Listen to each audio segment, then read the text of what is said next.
ஆற்றலை இந்த குழந்தைக்கு வளர்த்து கொடுங்கள். இந்த கல்லூரி, இந்த பள்ளிக்கூட வளாகம் உங்கள் குழந்தைக்கு இறைவன் தந்த ஆசீர்வாதமாக நன்றி உணர்வுடன் பாருங்கள். இந்த வளாகத்தில் இருந்து இந்த குழந்தை மிக உயர்ந்த இடத்திற்கு போகும் என்று நான் இறைவேட்கை நிகழ்த்துகிறேன். அடுத்த முறை நான் உங்களை சந்திக்கின்ற பொழுது நான் சில வெற்றிகளை அடைந்திருப்பேன். உங்கள் குழந்தைகளோடு சேர்ந்து நீங்களும் உங்கள் கனவின் உச்சத்தை தொட்டிருப்பீர்கள். அதை பரிமாறிக்கொள்ளக்கூடிய நேரமாக அமைய வேண்டும் என்று வல்ல இறைவனை வேண்டி வாழ்த்தி விடைபெறுகிறேன். வணக்கம். தற்கால சூழ்நிலையில் பெற்றோர்கள் தங்கள் குழந்தைகளின் வளர்ச்சிக்கு என்னென்ன செய்ய வேண்டும் என்று அழகாக எடுத்துரைம்பிய திருமதி பர்வீன் சுல்தானா அவர்களுக்கு நன்றிகள் பல. விடாமுயற்சி என எடுத்த காரியத்தில் முனைப்புடன் செயல்பட்டு வெற்றி கண்ட நமது சிறப்பு விருந்தினர் திரு மயில்சாமி அண்ணாதுரை ஐயா அவர்களை விழா பேருரை வழங்க அன்புடன் அழைக்கின்றோம். அவை நிரம்ப வந்திருக்கும் அனைத்து நெஞ்சங்களுக்கும் எனது சிறந்தாழ்ந்த வணக்கம்.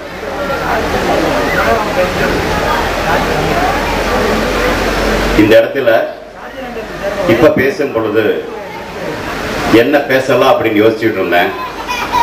என்னுடைய நண்பர் ஒருத்தர் அப்படித்தான், அதாவது நான் சென்னைக்கு போகும்போதெல்லாம் அவர் இது மாதிரி ஒரு பள்ளி வச்சிருக்கார், அப்பப்போ கூப்பிடுவார். கடந்த 4 வருடங்களாக ஒவ்வொரு ஆண்டு விழாவுக்கும் போயிருக்கிறேன். அங்க என்ன பேசுன அப்படிங்கிற சொல்லிட்டு அதுல எதை நான் எடுத்துக்கலான்னு நீங்க சொன்னீங்கன்னா அது மாதிரி பேசலாம்னு நினைக்கிறேன். அதாவது நான் போகும்போது முதல் ஆண்டு விழாவை கூப்பிட்டுருந்தாங்க. அப்ப கிட்டத்தட்ட இந்த நிலைமை, பேகம் பர்வீன் சுல்தானா அவங்க 5:45 போகணும், ஃபிளைட் 5:45 கிளம்பணும், அங்கே 8 மணிக்கு ஃபிளைட் நினைக்கிறேன். கிட்டத்தட்ட அதே மாதிரி சென்னையில், அதாவது இங்கிருந்து நிலவுக்கு கூட நாங்கள் குறித்த நேரத்தில் போயிட முடியும். ஏன் மங்கள்யான் வழியாக செவ்வாய்க்கு கூட குறித்த நேரத்தில் குறித்த நிமிடத்தில் போக முடியும். ஆனால் சென்னையில் ஒரு இடத்துலேருந்து இன்னொரு இடத்துக்கு குறித்த நேரத்தில் என்னால் போக முடியுமான்னு சரியாக சொல்ல முடியாது. அதனால கொஞ்சம் நேரத்தில் கிளம்பணும். அன்றைக்கு போகும் பொழுது அந்த இடத்துல கேட்டேன், மாணவர்கள் நிறையா இருந்திருக்கீங்க, பெற்றோர்கள் இருக்கிறீங்க, நான் என்ன பேசுவேன்னு உங்களுக்கு தெரியுமா அப்படின்னு கேட்டேன். உங்களை கேட்கல, அவங்கள கேட்டேன். என்ன பேசுறதுன்னு தெரிஞ்சவங்க எல்லாம் கை தூக்குங்க அப்படின்னா எல்லாரும் கை தூக்குனாங்க. என்ன பேசணும் உங்களுக்கு தெரியும் இல்லையா, திருப்பி நான் என்ன பேசணும், அதனால எல்லாம் கேட்டீங்க, உங்களுக்கு எல்லாம் தெரியும் என்ன பேச போறோம்னு, அதனால நான் இன்னைக்கு பேச வேண்டிய அவசியம் இல்லை அப்படின்னு சொல்லிட்டு அன்னைக்கு என்னுடைய விமானத்தை பிடிக்க போயிட்டேன். அடுத்த வருடம் திரும்ப போனேன். பெற்றோர்கள் அதுல பாதி பேருக்கு மேல போன வருஷம் வந்தவங்க தான். திரும்ப இதே நிலைமை. என்ன என்னுடைய நண்பன் நினைச்சுக்குவான், நான் எப்ப வேணா கூப்பிட்டுக்கலாம் அப்படிங்கிறதுக்காக முன்னெச்சரிக்கையாக இல்லாம நான் எப்ப சென்னைக்கு வேணும் அப்போ அது மாதிரி பண்ணுவான். வரக்கூடிய நிலைமை ஆயிடுச்சு. அதே கேள்வியை கேட்டேன். முன்னே இருந்தவங்க நிறைய பேர் இருந்தாங்க இல்லைங்களா, அதனால பாதி பேர் கை தூக்குனாங்க, பாதி பேர் கை தூக்கல. அப்ப சொன்னேன், சரி பாதி பேர் தெரியும் என்ன பேசுறேன்னு, பாதி பேருக்கு தெரியாது, தெரிஞ்சவங்க தெரியாதவங்களை சொல்லிருங்க அப்படின்னு சொல்லிட்டு போயிட்டேன். இது நடந்தது, சுகேசவங்க வாழ்க்கையில் சொல்லியிருக்காரு, எனக்கு நடந்தது. அதனாலதான் ஏன்னா எதுக்காக இங்க சொல்ல வர்றேன்னா, பர்வீன் சுல்தான் அவங்க சொன்னத ஒவ்வொரு வாக்கியத்துக்கும் ஒவ்வொரு கதைக்கும் என்னை முன்னிறுத்தி பேச போயிடுறேன். இப்ப நான் புரியுதுங்களா, எங்கேயோ இருந்து பேச போறது, அவங்க சொன்னதை ஒண்ணுக்கும் குறிச்சு வச்சிருக்கிறேன். முடிந்த அளவிற்கு அவங்க சொன்னதும் என்னையும் இணைச்சு வச்சு பேசுறதுக்காக வர்றேன். அந்த வகையில இன்னைக்கு நான் பேச போறது இல்லை. இன்னைக்கு நமக்கு எதிர்த்தாங்க கூட இவர்கள் பேசினா பிறகு பேசணுமான்னு யோசிச்சேன். அதாவது இவ்வளவு அருமையான பேச்சு நடந்தா பிறகு நான் பேசினா என்ன, அவங்க சொன்ன மாதிரி அவங்க தமிழை படிச்சவங்க அற்புதமாக பேசின பிறகு நான் அவ்வளவு சரியா பேச முடியுமா எனக்கு தெரியல. அதற்காக கொஞ்சம் வேறமாக என்ன பேசணும் அப்படின்னு பார்க்கும் பொழுது உங்களுடன் ஒரு வகையா உரையாடலாம் அப்படின்னு நினைக்கிறேன். உரையாடலுக்கு நீங்கள் தயார் அப்படின்னா ஒரு வேற வகையா பேசி பார்க்கலாமா அப்படிங்கிற முயற்சி பண்ண பார்க்கிறேன். ஏன் அப்படின்னா இங்க சொன்னாங்க இல்லைங்களா உடான் அப்படிங்கிறது, அதுக்கும் கூட என்னுடைய வழி என்ன சொல்ல முடியுங்க சொல்லணும்னு நினைக்கிறேன். அதற்கு முன்பாக நீங்கள் அந்த பேச்சை கேட்டுட்டு என்னுடைய பேச்சை கேட்பதற்கு எந்த அளவுக்கு தயாராக இருக்கிறீங்க. ஏன்னா சந்திரயான் சரி, மங்கள்யான் சரி, அதற்கு முன்பு 15 கலங்களை விட்ட நான் ஒவ்வொன்றும் இது சரியா போய் வேலை செய்யுமா அப்படின்னு பரீட்சித்து பார்த்துட்டு தான் அனுப்புவோம். பரீட்சித்து பார்க்கும் பொழுது அது எப்படி வேலை செய்யும் அப்படிங்கிறத சரியா கணித்த பிறகு அதுக்கு தகுந்த மாதிரி ஆன ஆர்பிட் எடுக்கணும், அல்லது அதுக்கு தகுந்த மாதிரி லான்ச்சர் எடுக்கணும், அதுக்கு தகுந்த மாதிரியான பேரோடு எடுக்கணும். அது மாதிரி பண்ணுவோம். அந்த வகையில் ஒரு சின்ன பரீட்சார்த்தம். நீங்க எல்லாம் தயார்னா தயார் இருக்கீங்களா? எங்களுக்கும் உங்களுக்கும் ஒரு சின்ன உரையாடல். என்ன உரையாடல் அப்படின்னா, நீங்க நான் பேசுவதற்கு எப்படி தயாராக இருக்கிறீங்க அப்படிங்கிற கேட்பதற்கான ஒரு சின்ன உரையாடல். நான் வந்து உடான்கமர் சொல்றேன் இல்லையா, அது சின்ன பின்னால வருவேன். லான்ச் பண்றதுக்கு கவுண்ட் டவுன் பண்ணுவாங்க இல்லைங்களா? 10, 9, 8, 7, 5, 0 வந்தா பிறகு என்ன ஆகும்? சேட்டலைட் மேல போகும், ராக்கெட் மேல போகும், அது வரைக்கும் சேட்டலைட் மேல போகும். கொஞ்சம் சின்ன மாறுதலாக நான் என்ன பண்றேன்னா 1, 2ல இருந்து எண்ணிட்டு வர்றேன். 1, 2, 3, 4 வந்து 5 அப்படிங்கிற சொல்ற பொழுது இங்க பெற்றோர்கள் இருக்கீங்க, குழந்தைகள் இருக்கீங்க, சரியா கவனமா கேட்டுங்க. 5 என்று நான் சொல்ற பொழுது நீங்க எல்லாம் கைதட்டினீங்கன்னா, ஒரு முறை கைதட்டினீங்கன்னா யான் பேசுவதற்கு நீங்கள் கேட்பதற்கு தயாராக இருக்கிறீங்க அப்படிங்கிறது அந்த சத்தம் எனக்கு சொல்லணும். புரியுங்களா? எவ்வளவு சத்தமா ஒரு முறை கைதட்டினா போதும். எவ்வளவு சத்தமா கைதட்டுறீங்களோ அந்த சத்தம் வந்து நான் பரீட்சார்த்தமாக, மங்களையான் விட்டு பரீட்சார்த்தமான மாதிரி, சந்திரயான் விட்டு பரீட்சார்த்த மாதிரி இன்னைக்கு சின்ன பரீட்சார்த்தமான ஒரு பேச்சு கூட பேசலான் இருக்கேன். அது எப்படின்னு பாக்குறதுக்காக சொல்லணும். சரிங்களா? எல்லாம் ரெடியா?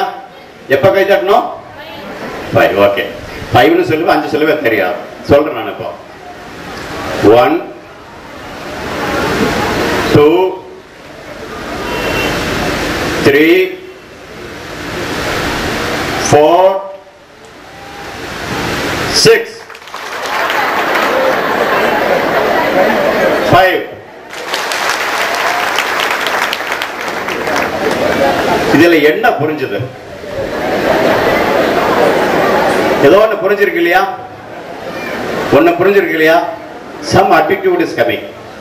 என்ன அட்டிடியூட்? அது மனப்பாங்கு என்ன இருக்குது அப்படிங்கிறதுனா, அண்ணாதுரை, பர்வீன் சுல்தான் 2 பேர் வந்தாங்க. இந்த மாதிரி பேசுவாங்க, எதிர்பார்ப்பு.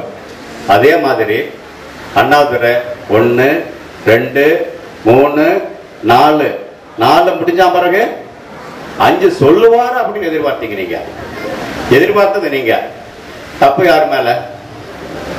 தப்பு யார் மேல? இப்போ என் மேலையா உங்க மேலையா? யார் மேல தப்பு? இதுதான் நடக்கிறது. அதாவது பையன் இப்படி மாதிரி ஆவான்னு எதிர்பார்க்கிறாங்க. எதிர்பார்க்கிறது யார் தப்பு? இப்போ பையன் வேற மாதிரி வந்துட்டான். பையன் மேல தப்பா, எதிர்பார்த்தவங்க மேல தப்பா? யோசிச்சுங்க. யாரு மேல தப்புன்னு சொல்ல, நான் மனப்பாங்கு சொல்றேன். நான் அதாவது யாரு தப்பு ரைட் நான் சொல்ல வர்ற ஒரு மனப்பாங்கு. அதாவது 1, 2, 3, 4 முடிச்சு அண்ணாதுரை 5 சொல்ல போறாருங்கிறதுக்காக கைதட்ட ஆரம்பிச்சீங்க. அது நடக்கல. திருப்ப 6 சொல்லி திருப்பி 5க்கு வந்தேன். கொஞ்சம் தயக்கம், தட்டி ஒரு முறை தட்ட சொன்னேன், திருப்ப கைதட்டு வந்துச்சு இல்லைங்களா? இதுதான். அதாவது மனப்பாங்கு எப்படி வருதுன்னு பாருங்க. ஒரு எதிர்பார்ப்பு இருக்குது, எதிர்பார்க்கப்படி நடக்கிறீங்க, எதிர்பார்ப்பு தவறிட்டாங்க, திரும்ப எதிர்பார்ப்பு நடக்கிறாங்க. புரிஞ்சுக்கங்க. திரும்ப 6 சொல்லிட்டு திரும்ப 5 வந்தேன், இல்லைன்னு சொல்லல. ஆனா அங்க ஒரு மாறுதல் நடந்துச்சு. இதையும் தாண்டி இன்னொன்னு நடக்கலாம். அதாவது எதிர்பார்த்தது இன்னொன்று, இதை வேற மாதிரியும் பார்க்கலாம். அதாவது science is looking very different angles. Science of today need not be science of tomorrow. புரிஞ்சுக்கலீங்களா? சயின்ஸ் அறிவியல் அப்படிங்கிறது கூட கிட்டத்தட்ட ஒரு மூடப்பழக்கம் தான். தப்பா சொல்ல நினைச்சுக்காதீங்க. அறிவியலும் கிட்டத்தட்ட ஒரு மூடப்பழக்கம் தான். இன்றைக்கு அறிந்திருந்த ஒன்று நாளைக்கு தப்பாக போவதற்கான வாய்ப்புகள் உண்டு. நான் இங்க பேசணும்னா ரேடியோ மூலியம் பேசுறேன்னா ஈத்தர் அப்படிங்கிற மீடியம் மூலியம் வந்துச்சு அப்படின்னது நான் படிச்ச பிசிக்ஸ் சொல்லுச்சு. நான் படிச்ச பிசிக்ஸ் சொல்லுச்சு. இன்னைக்கு இருக்கிற பிசிக்ஸ் அப்படி சொல்லல. Electromagnetic waves going not because of ether, வேற மாதிரி வருது அப்படிங்கிறது அறிவியலும் சொல்லுது. அதே மாதிரி இப்ப நான் சொன்னது 5 அப்படி இன்னொன்று இருக்கலாம். என்ன சொன்னேன் நான்? 1, 2, 3, 4ன்னு பேச பேச என் கைவிரல்களும் வந்துச்சு. சரியா கவனிச்சுங்க. என்னுடைய கைவிரல்கள் வந்துச்சு. இவர் பேசிக்கிட்டு இருக்கிறதையும் கேட்டீங்க, என்னுடைய கைகளையும் கவனிக்கிறீங்க. அதாவது குழந்தைகளுக்கும் அப்படி இருக்கும். Audio sensory people attitude or visibly see. Okay, visual also can happen. இப்போ என்ன இருக்கு அப்படின்னா, சில பேர் நான் சொன்ன மாதிரி நான் சொன்னதை கேட்டிருக்கலாம், 5 அப்படிங்கிற போது வாயில தான் 6ன்னு சொன்னேன், கையில் 5ன்னு சொன்னேன். கவனிச்சீங்களா? ஒரு வகையில 6 அப்படின்னு தப்பா சொல்லியிருந்தாலும் என்னுடைய கைவிரல்கள் மூலமாக 5ன்னு சரியா தான் நான் காமிச்சேன். அப்ப கைதட்டவங்களை சில பேர் தப்பா கைதட்டி இருக்கலாம், தப்பா கேட்டிருந்தான், எதிர்பார்த்திருந்தான். சில பேர் சரியா கைதட்டி இருக்கலாம், பார்த்தது சரியா இருந்துச்சு. புரியுதுங்களா? அதாவது கண்ணோட்டங்கள் வேற மாதிரி வெவ்வேறு மாதிரி இருக்கலாம். அந்த வகையில பார்க்கும் பொழுது இன்னைக்கு கூட எதிர்பார்ப்புகள் வாழ்க்கையில் அதே மாதிரிதான். வாழ்க்கையில் எதிர்பார்ப்புகள் இருக்கலாம், எதிர்பார்ப்புகள் திருப்பி அதே மாதிரி. நாங்க என்ன இன்னொன்னு சொன்னாங்கன்னா, பேசுவதை விட நீ என்ன பேசுற அப்படிங்கிறத விட நீ என்ன செய்கிறாய் அப்படிங்கிறத கவனிக்கிறாங்க. அது இன்னொன்று. ஏன்னா கைவழியா பார்த்து பார்த்து கைதட்டினாங்கன்னா அவங்க இருப்பது என்ன அப்படின்னா, இவர் பேசல, என்னமா பேசிட்டு போறார், இவர் என்ன செய்கிறார், அந்த செய்கிறத பாக்குறாங்க இல்லைங்களா, அது பிறகு கைதட்டான்னு சொல்லலாம். திருப்பி வரும் பொழுது அவங்க இன்னொரு ஏமாற்றிப்பட்டுட்டான், இவன் ஏமாத்திட்டான், முதல்ல எதிர்பார்த்தோம், எதிர்பார்த்தோடு நடக்கல, அதனால 6 முடிச்சு 5 வந்தாலும் சரியா கைதட்டான் போகலாம். இது எல்லாமும் தாண்டி சில பேர் இருக்கலாம். எல்லாத்தையும் சில பேர் 5 சொன்ன போதும் கைதட்டல, 6 சொன்ன போதும் கைதட்டல, எப்பவுமே கைதட்டல. அப்படியே சில பேர் இருப்பாங்க. நாளைக்கு ஓட்டு போட போகாம இருக்காங்க இல்லைங்களா, அது மாதிரி என்னமோ நடக்குது, என்னமோ நடந்துட்டு போகுது, இவர் என்னமோ பேசிட்டு போறாங்க, அவங்க என்னமோ கைதட்டிட்டு போறாங்க, என்னமோ பண்ணிட்டு போறாங்க, அப்படியும் இருக்கலாம். அதை எல்லாமே தாண்டி இன்னைக்கு ஆண்டு விழாவில் இந்த இடத்துல வந்து பாசும் பொழுது, இந்த அருமையான ஒரு விழா, இந்த பாசும் பொழுதும் கூட உடான் முதலாக ஏறுவதற்கு தயாராக இருக்கக்கூடிய நிலை அப்படிம்பாங்க. இதே இது என்னுடைய நிலையிலிருந்து பார்த்தா அப்படின்னு என்ன சொல்லுவாங்க, நான் சொன்னேன் இல்லைங்களா, நேற்றுக்கு கூட தான் ஒரு ராக்கெட் லான்ச் ஆச்சு. லான்ச் ஆகுவதற்கு 60 மணி நேரம் முன்னாடி தயாராச்சு. மெதுவாக மெதுவாக மெதுவாக அதனுடைய ஒவ்வொரு செயல்களையும் சரியா வருதான்னு பார்த்தா பிறகு அப்புறம் தான் கடைசியா வருது. 10, 9, 8ங்கிறது இறுதியானது இல்லை. 60 மணி நேரங்களுக்கு முன்பே ஆரம்பிச்சு கவுண்டவுன். மெதுவாக ஒவ்வொரு மணித்துறைகளிலும் எதுவையான செயல்பாடுகள் நடந்ததா அப்படின்னு பார்த்தா பிறகு கடைசியில் வருவது தான் நீங்க கேட்கக்கூடிய அந்த 10, 9, 8ங்கிற கடைசி வினாடிகள். அந்த வினாடிகள் வந்து அந்த 0க்கு வரும்போது என்ன காமிக்குது அப்படின்னா, விண்கலம் மேலே எறும்புவதற்கு தயாராக இருக்கிறது. இந்த உடான் அப்படிங்கிறது கிட்டத்தட்ட அதே மாதிரி தான், ஏறுவதற்கு தயாராக இருக்கிறது. அப்படின்னா என்ன அப்படின்னா, விண்கலம் மேலே போவதற்கு தயார் அப்படின்னா அது முழுமையாக ஒரு இடத்திலிருந்து மேலைக்கு, அது வந்து செவ்வாய் கிரகத்துக்கு போவதற்கோ நிலவுக்கு போவதற்கோ, ஏன் நாளை ஆதித்யா சூரியநாயகத்துக்கு போயிருந்தாலும் கூட முழுவாக இது முழு தகுதி அடைஞ்சிருக்குது அப்படின்று எல்லா கணினிகளும் சரியிடணும், எல்லா செயல்பாடுகளும் சரியா சொல்லணும், எல்லா சோதனைகளும் சரியா சொல்லணும். அப்படி பண்ணுனா தான் நாங்க மேல விடுவோம். உடான் அப்படிங்கறது எனக்கு அர்த்தம் முதல்ல புரியல, வந்தா மாதிரிதான் சொன்னாங்க. நாங்க மேல செயற்கைக்கோள் விடுவதற்கு அது சரியா தயாராகணும். அதே மாதிரி தான் இன்னைக்கு வந்து அவங்க கூட முதல் ஆண்டு விழா அப்படிங்கிற கூட இந்த ஒரு வகையில் அவங்க காமிக்கும் பொழுது முதல் ஆண்டிலேயே மேலே போவதற்காக, அதாவது நான் எப்படி சொல்றேனோ அது மாதிரி இந்த சர்வதேச அளவில் இருக்கக்கூடிய இந்த பள்ளி மேலே போவதற்கான ஒரு நிலையை உருவாக்கியிருக்காங்க அப்படின்னால சொல்ல முடியும். ஏன்னா முதல் ஆண்டு விழா நான் சொல்லலை, 4 வருஷமா போயிட்டு ஒரு இடத்துல பண்ண மாதிரி முதல் ஆண்டு விழா வரும்போதும் கூட இந்த இடத்துல இவங்க நல்லா செஞ்சிருக்கிறது ரொம்ப நல்லா இருக்கிற மாதிரி எனக்கு தெரியுது. இன்னொரு வகையில் பேசும் பொழுது அவங்க சொன்னாங்க, ஒவ்வொரு முறை சொல்லும் பொழுது ஒரு நல்ல, அதாவது இங்க நிறைய குழந்தைக்கு இருக்கீங்க, கதை சொல்லுங்க அப்படின்னு சொன்னாங்க. அந்த கதை சொல்லுங்க அப்படிங்கிற போதும் கூட கதை என்பதை விட என்ன வாழ்வில் நடந்ததை அவங்க சொன்னாங்க இல்லைங்களா, அப்பா அம்மாக்கள் நடக்கணும், அப்பா அம்மாக்கள் இப்படி நிறைய இடத்துல எழுதியிருக்கிறேன். இருந்தாலும் பெரியார் சொல்லுவார், எந்த இடத்துலையும் ஒரே மாதிரி சொல்றீங்க ஏன் அப்படின்னு. ஏன்னா ஒரு நோய்க்கு வந்து மருந்து ஒண்ணுதான், அந்த நோய் தீரும் வரைக்கும் மருந்து திருப்பி அதே கொடுக்கணும் அப்படின்னு பெரியார் சொல்லுவார். அதே மாதிரி இது மாதிரியான பள்ளிக்கலாக்கள் வரும்பொழுது திரும்ப நான் படித்த கதைகளை சொல்வதை விட என் வாழ்வில் நடந்தது அதிகமாக சொல்லுவது வழக்கம். ஏன்னா அதனுடைய ஆத்தென்டிசிட்டிங்க இருக்குங்களா, அதெல்லாம் இருக்கணும் அப்படிங்கிறதுக்காக. அந்த வகையில எங்க அப்பா சொன்ன கதை அப்படிங்கிறத விட எங்க அப்பாவுக்கு எனக்கு இது மாதிரியான கேள்விகள் கேட்கணும்னு சொல்லுவாங்க இல்லையா,